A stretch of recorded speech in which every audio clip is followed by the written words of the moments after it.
आऊज़ुबिल्लाहिमिनश्शैतानिर्रजीम बिस्मिल्लाहिर्रहमानिर्रहीम। अस्सलाम वालेकुम दोस्तों, मैं हूं मोहसिन रज़ा और आप लोग देख रहे हैं 24/7 टीचर्स ऑनलाइन। दोस्तों, हमारी कंप्यूटिंग की क्लास चल रही है और मुझे पूरी उम्मीद है कि आप लोग यकीनन इस सीरीज़ से फ़ायदा उठा रहे होंगे।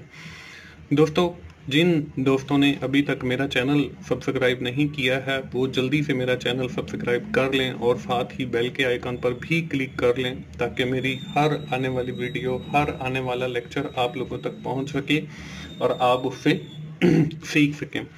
दोस्तों, आज हमारी 10वीं क्लास है कंप्यूटिंग के हवाले से और आज की क्लास में हम लोग बात करेंगे सॉफ्टवेयर के हवाले से और देखेंगे कि सॉफ्टवेयर की कितनी कैटेगरीज होती हैं।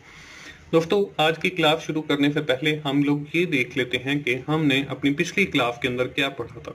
दोस्तों, हमने पिछली क्लास के अंदर कम्युनिकेशन के हवाले से बात की थी और हमने डिफरेंट कम्युनिकेशन पाथ देखे थे जिसमें हमने सीरियल कम्युनिकेशन और पैरेलल कम्युनिकेशन को देखा था और इन दोनों के दरमियान जो डिफरेंस है वो भी मैंने आप लोगों के साथ शेयर किया था।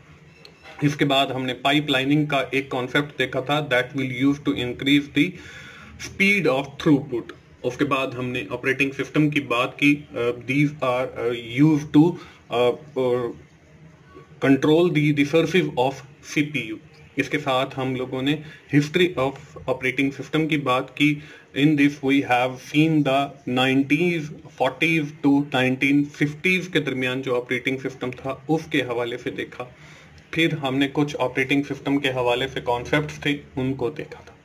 दोस्तों, यहाँ तक तो थी हमारी पिछली क्लास। आज की क्लास में हम लोग बात करने वाले हैं, जैसे मैंने आपको पहले भी बताया, सॉफ्टवेयर के हवाले से। उसमें हम देखेंगे कि हमारे पास कौन कौन से डिफरेंट टाइप्स अवेलेबल हैं सॉफ्टवेयर की। इसके साथ ही हम लोग ऑपरेटिंग सिस्टम की कंपोनेंट्स को भी देखेंगे कि ऑपरेटिंग सिस्टम के कौन कौन से कंपोनेंट्स होते हैं with respect to the software. उसके बाद हम कर्नल को देखेंगे। इसके साथ ही हम लोग ऑपरेटिंग सिस्टम की वर्किंग को भी देखेंगे कि ऑपरेटिंग सिस्टम कैसे वर्क करता है हमारे एक सीपीयू के अंदर। तो चलिए हम लोग सबसे पहले ये देखते हैं कि सॉफ्टवेयर बेसिकली होते क्या हैं।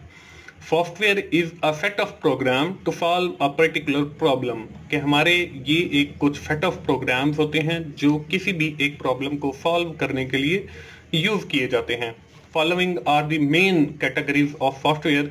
हमारे पास मेन जो कैटेगरीज हैं सॉफ्टवेयर की वो हमारे पास दो हैं।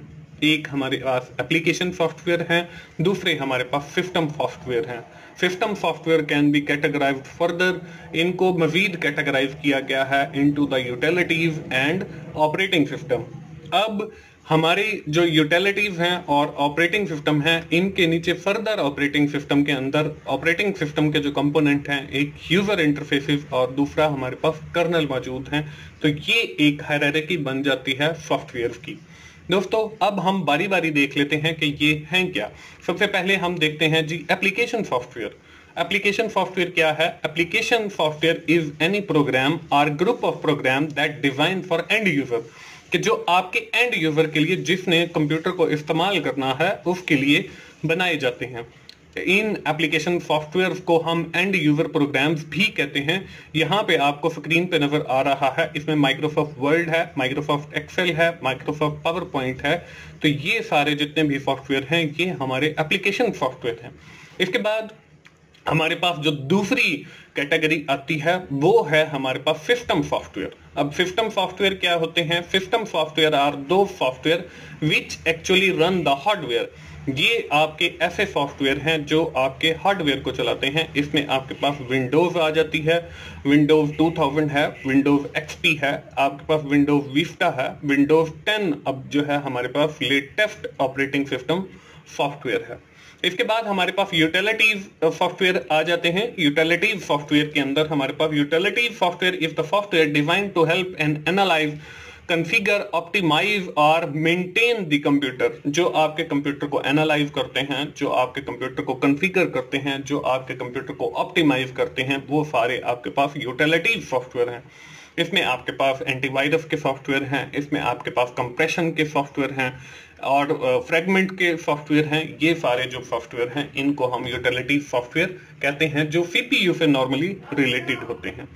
तो दोस्तों, इसके बाद हमारे पास स्क्रीन के ऊपर आपको कंपोनेंट नजर आ रहे हैं ऑपरेटिंग सिस्टम के एक ऑपरेटिंग सिस्टम के कौन कौन से कंपोनेंट होते हैं, क्योंकि हम इस हायरार्की को देखते आ रहे हैं। सबसे पहले हमने सॉफ्टवेयर को देखा कि सॉफ्टवेयर क्या होते हैं, फिर हमने देखा कि उसकी जो दो काइंड्स हैं, एक एप्लीकेशन सॉफ्टवेयर, एक सिस्टम सॉफ्टवेयर, उनको देखा। उसके बाद जो सिस्टम सॉफ्टवेयर की दो कैटेगरीज हैं, यूटिलिटीज एंड ऑपरेटिंग सिस्टम, उनको देखा। अब हम ऑपरेटिंग सिस्टम के कंपोनेंट को देखेंगे, जिसमें हमारे पास दो ऑपरेटिंग सिस्टम के कंपोनेंट होते हैं। The first one is the user interface and the second one is the kernel. तो हम सबसे पहले देखते हैं कि यूजर इंटरफेस क्या होता है। When user communicate or want to communicate with the computer, जब कोई यूजर कंप्यूटर के साथ कम्युनिकेट करना चाहता है या कर रहा है, so the path from which user is communicating is known as the user interface। जिस पाथ के थ्रू वो कम्युनिकेट कर रहा है या करने की कोशिश कर रहा है, उसको हम यूजर इंटरफेस कहते हैं। Old user interface are known as shell. हमारे पास जो पुराने यूजर इंटरफेसेस थे उनको हम शेल कहते हैं। And communicate with PC through the text message. वो जो है कम्युनिकेट करते थे सीपीयू के साथ एक टेक्स्ट मैसेज के थ्रू। आजकल का जो हमारा लाइनेक्स का ऑपरेटिंग सिस्टम है, that is used the traditional user interface. वही ट्रेडिशनल यूजर इंटरफेस यूज करता है, in which the user is communicating with the CPU through the text message. इसके बाद हमारे पास GUI आ गया, ग्राफिकल यूजर इंटरफेस। इससे पहले हमारे पास MS-DOS था। MS-DOS का जो ऑपरेटिंग सिस्टम था, उसका जो है कमांड बेस्ड इंटरफेस था। उसके जरिए हमने कुछ भी करना होता था। अगर हमने एक फाइल क्रिएट करनी है तो उसके लिए हम एक कमांड लिखते थे। अगर हमने किसी फाइल को डिलीट करना है तो उसके लिए एक अलग कमांड लिखते थे।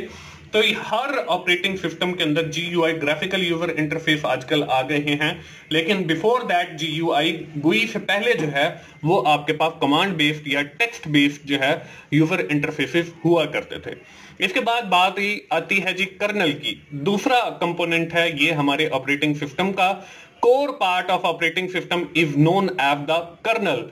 आपके ऑपरेटिंग सिस्टम का जो कोर पार्ट है उसको हम कर्नल कहते हैं, which perform the basic operation in the system like management, memory management, इसके बाद प्रोसेस मैनेजमेंट है, फाइल मैनेजमेंट है। ये सारी जितनी भी आपकी मैनेजमेंट है ये आपका कर्नल करता है। दोस्तों इसके बाद हमारे पास जो है कर्नल के कुछ फंक्शंस हैं कि कर्नल कौन कौन से फंक्शंस परफॉर्म करता है।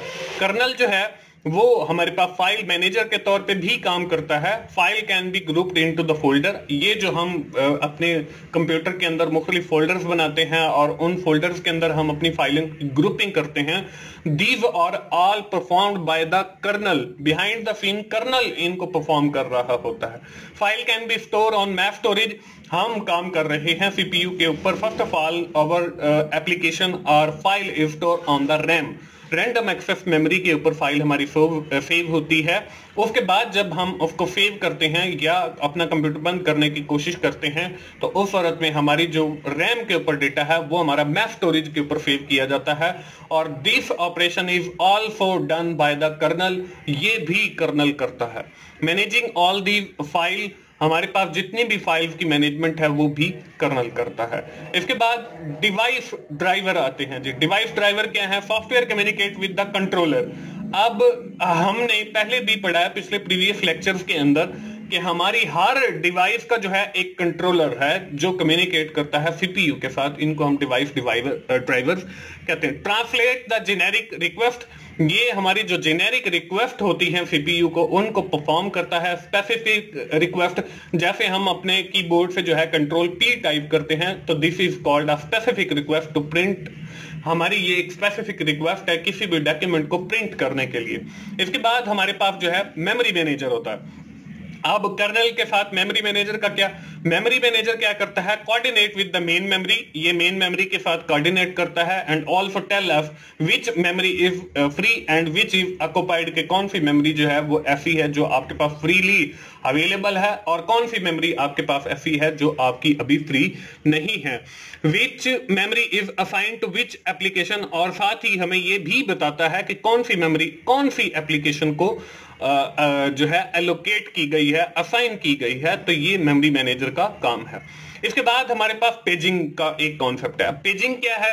When available memory is less than the required memory, कि हमें जो है मेमोरी ज्यादा चाहिए लेकिन हमारे पास अवेलेबल जो मेमोरी है वो कम है, तो then operating system get space from the map storage, तो वो हमारी जो है मैप स्टोरेज से वो मेमोरी ले लेगा, and the program back and forth between the main memory and map storage is called paging. ये जो हमारा प्रोग्राम जो है एक मेमोरी से दूसरी मेमोरी में गया है और फिर वहां से मैप स्टोरेज में गया है, और ये जो आना जाना इसका लगा हुआ है इसको हम पेजिंग कहते हैं। यूनिफॉर्म पेज साइज, और हर जो उसका पेज साइज होता है वो यूनिफॉर्म होता है, मतलब एक जैसा होता है। तो ये दोस्तों हमारे पास कर्नल के कुछ फंक्शंस हैं जो वो परफॉर्म करता है। इसमें फाइल मैनेजर है, वो फाइल मैनेजमेंट का काम भी करता है, डिवाइस ड्राइवर्स के तौर पे भी काम करता है, that will help the controller to communicate with the CPU, and also perform the function of memory management, memory को भी मैनेजमेंट करता है। It also tells us which memory is freely available and which memory is occupied at which application these are using the occupied memory. और आखिर में हमने paging के concept को देखा। इसके बाद दोस्तों हमारे पास अगला जो कॉन्सेप्ट है वो है ऑपरेटिंग सिस्टम की वर्किंग। एक ऑपरेटिंग सिस्टम जो है वो कैसे वर्क करता है। Operating system can work through with the processing of booting. अब बूटिंग क्या है? बूटिंग जो है आपके सीपीयू को चलाने का जो अमल है, when we are pressing the start button, this is called booting. अब बूटिंग में होता क्या है?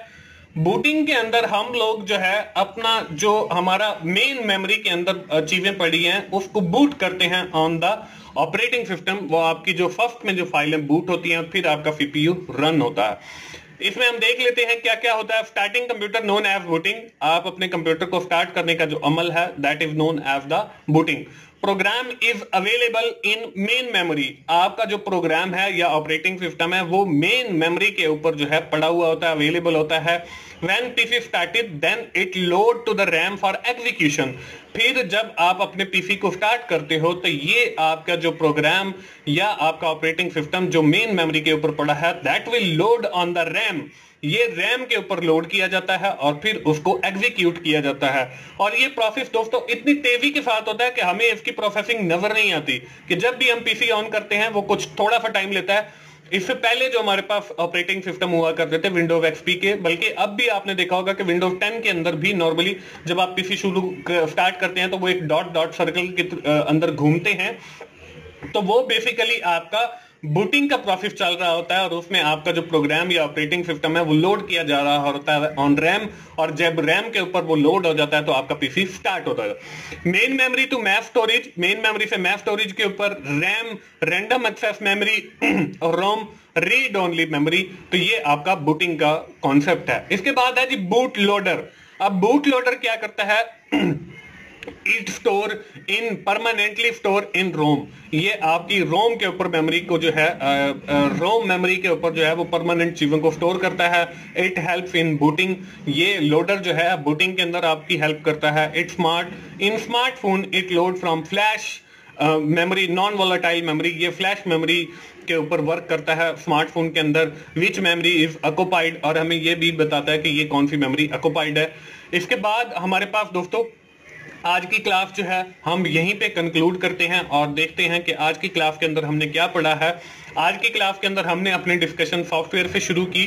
हमने देखा कि हमारे पास सॉफ्टवेयर क्या होते हैं, उसके साथ ही हम लोगों ने डिफरेंट काइंड्स ऑफ सॉफ्टवेयर देखे, उसमें हमने एप्लीकेशन सॉफ्टवेयर देखे, उसके अंदर हमने सिस्टम सॉफ्टवेयर देखे, और मैंने इन दोनों के दरमियान जो डिफरेंस है वो भी आप लोगों के साथ शेयर किया। हमने ऑपरेटिंग सिस्टम के कंपोनेंट्स को देखा जिसमें यूजर इंटरफेसेस और कर्नल को देखा। फिर मैंने आपको कर्नल जो मुख्तलिफ फंक्शंस परफॉर्म करता है जिसमें आपकी मेमोरी मैनेजमेंट है, फाइल मैनेजमेंट है, डिवाइस ड्राइवर्स हैं, उनको देखा, और आखिर में हमने ऑपरेटिंग सिस्टम की वर्किंग को देखा। Operating system is work through the booting process, वो बूटिंग प्रोसेस के थ्रू जो है वो वर्क करता है, और boot loader is also helpful in the booting process, और बूट लोडर जो है वो आपका हेल्पफुल होता है बूटिंग प्रोसेस के अंदर। यहाँ तक थी हमारी आज की क्लास। दोस्तों मुझे उम्मीद है आप इस कंप्यूटिंग की सीरीज से जरूर फायदा उठा रहे होंगे। दोस्तों अगर आपको मेरी वीडियोस अच्छी लग रही हैं तो आप उन्हें लाइक कीजिए, अपने दोस्तों के साथ शेयर कीजिए जिनका ये कंप्यूटिंग का सब्जेक्ट है, और कमेंट जरूर किया करें मेरी वीडियो के ऊपर, ताकि मुझे पता चले अगर मैं कोई गलती करता हूं तो आप वो भी मुझे बता सकते हैं कि सर आपने ये गलत बताया है, तो ताकि मैं उस गलती को ठीक कर सकूं। और मेरा चैनल 24/7 टीचर्स ऑनलाइन सब्सक्राइब कीजिए, ताकि मेरी हर आने वाली वीडियो, मेरा हर आने वाला लेक्चर आप लोगों तक पहुंच सके और आप उससे सीख सकें। दोस्तों, मिलते हैं अगली कंप्यूटिंग की क्लास में। उस वक्त तक के लिए अल्लाह हाफिज।